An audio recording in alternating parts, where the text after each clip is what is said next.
Hello, this is Hisham Zachariah, and this is my honors project. This essay focused mostly on William Eugene Smith and Gilles Caron. An interesting comparison can be made between these two 20th century photographers. William Eugene Smith is regarded as perhaps the single most important American photographer, while Caron is comparatively a lesser-known player in photojournalism. The two men built their careers by photographing two drastically different wars, with Smith making a name for himself during the Second World War, and Caron doing most of his prominent work during the Vietnam War. The two men, however, can be compared in their effects on shaping public opinion, as both Smith and Caron used photography as a medium to portray war and the human condition in a complex and brutal light, as well as a method to appreciate other artists. Let's start with William Eugene Smith. William Eugene Smith was born in Wichita, Kansas on December 20th, 1918. He began his long and lustrous career in photography at the age of 15 by shooting for his local newspaper. And by the age of 18, Smith earned a spot at Notre Dame University on a specific scholarship designed exclusively for him. During his career, Smith gained a reputation from publishers for being a bit difficult to work with. One of these instances was a disagreement between Smith and Newsweekly when he refused to shoot in the publication's preferred medium format cameras. He was adamant on shooting in 35 millimeters.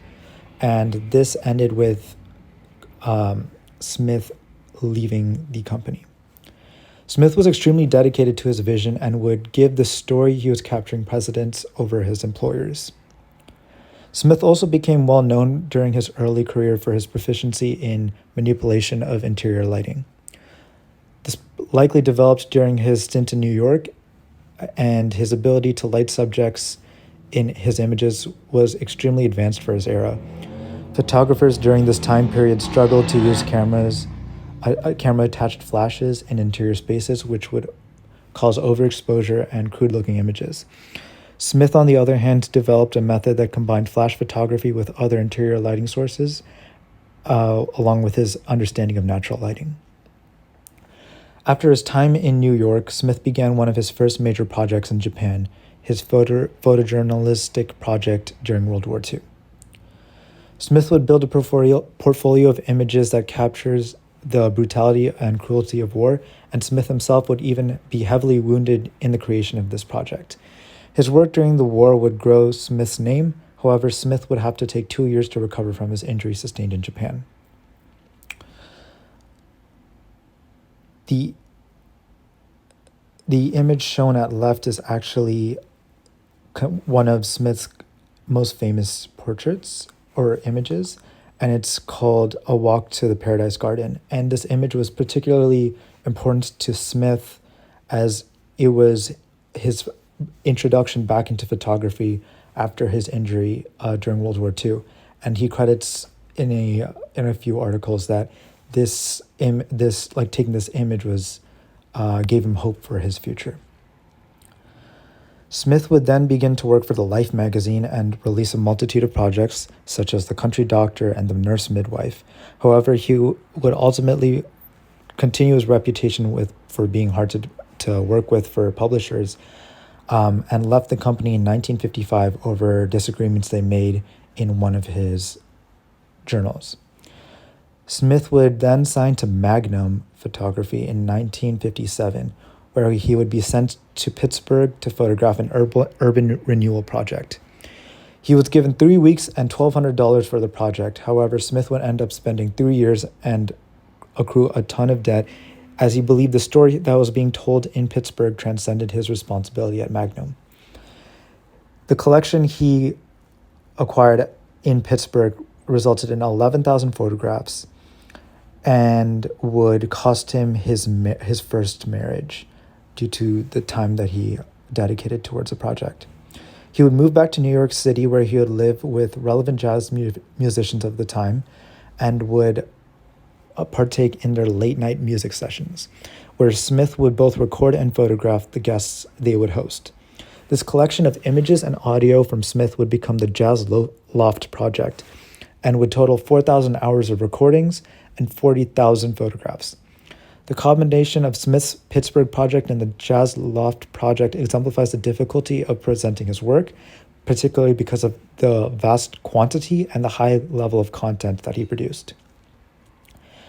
Finally, in 1971, he traveled back to Japan and would release his most successful photographic essay called Death Flow from a Pipe, which we'll focus on slightly later. Now, Caron's early life and career. Caron was born on July 8th, 1939, in France to a Scottish mother and a French father. He attended a boarding school as a child and briefly entertained a career in horse racing until he eventually would move to Paris and study journalism.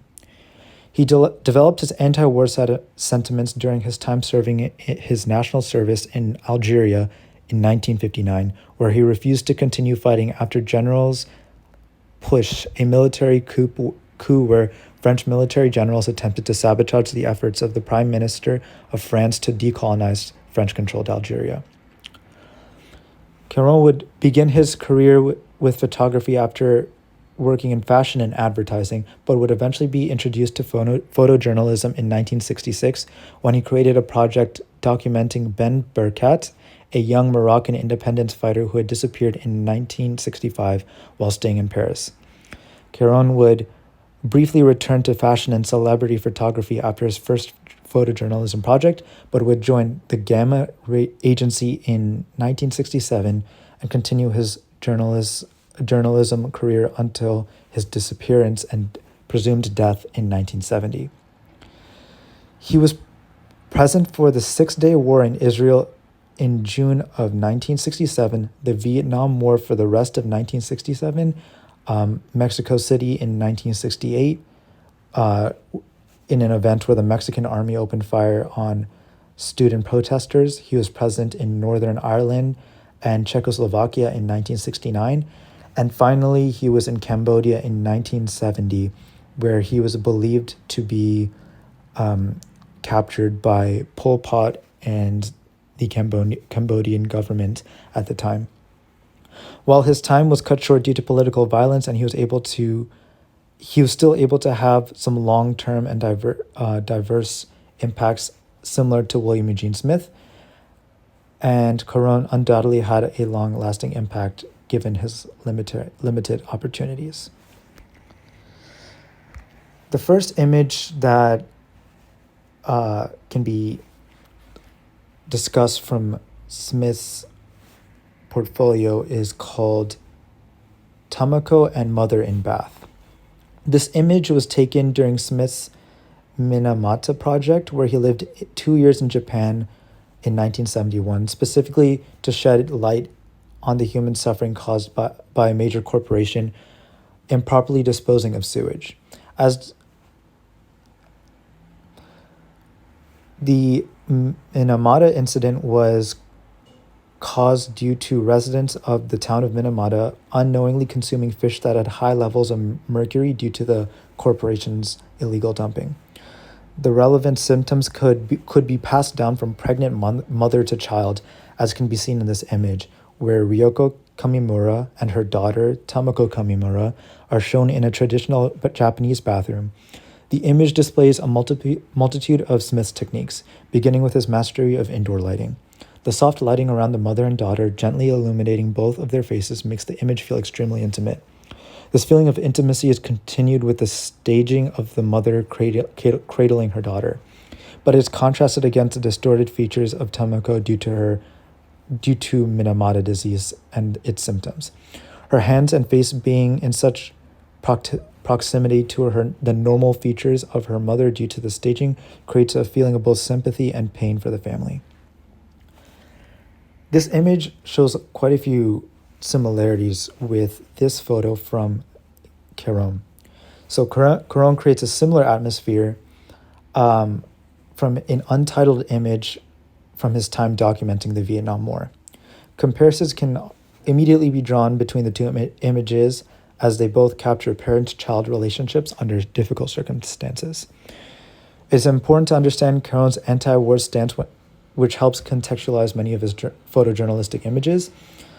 While the villains, the quote-unquote villains of Smith's images are irresponsible businessmen and the brutal illness that was allowed to spread into the children of the village, the antagonist of Caron's image is the soldier shown in the foreground. In both instances, the relationship between parent and child is used to symbolize innocence and purity, while the antagonists of both images being the ones to hurt or ruin this sacred relationship. Caron's images are taken outdoors where lighting is less under control. However, the shadows created over the mother and the infant's face create a similarly dark tone to the transfigured body of Tamako Kamamura in Smith's image. The next two images come from the right being Smith's image from the Japanese World War II and the US campaign of island hopping, and the image on the left is from the Vietnam War from Caron. Smith initially joined the island hopping campaign of World War II in hopes of capturing American patriotism, but instead grew tired and cynical towards the conflict. He later stated, "I'm covering the war for I want my pictures to carry some message against the greed, the stupidity, and the intolerances that cause these wars and breaking of many bodies." This clearly shows his discontent with the conflict. It's interesting to note that the major differences between the two wars Caron and Smith documented.